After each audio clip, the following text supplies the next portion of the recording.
এতক্ষণে আসার সময় হলো তোমার? সরি বাবু, অফিসে একটু প্যারা ছিল, তাই লেট হয়ে গেল। এনিথিং সিরিয়াস বাবু? আরে নাথিং সিরিয়াস। দাঁড়াও 1 মিনিট, সরি। কি ব্যাপার, জেরিন মেয়েটা দেখে তুমি অফিস থেকে বের হতে না হতেই পাগল হয়ে গেছে? হ্যাঁ, আরে আজকে নো জেরিন, আজকে শুধু রাইসা।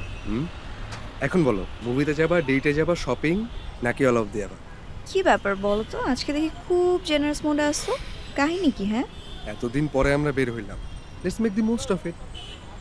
শুভ্র রিল্যাক্স, তুমি জাস্ট ইন্টার্নশিপ করতেছো এখানে, এখনো না কোনো কিছু পার্মানেন্ট হয় নাই। শরতে কাশের বনে তুমি আর আমি,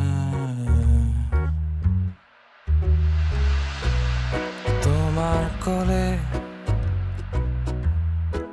আমার মাথা, চোখে চোখ, চিন্তাহীন রাত কথা রাখেন, সন্ধ্যা দিয়ে গেছে,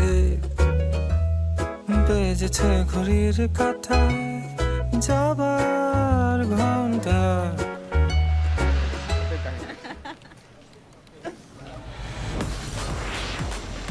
কি ব্যাপার, চলো।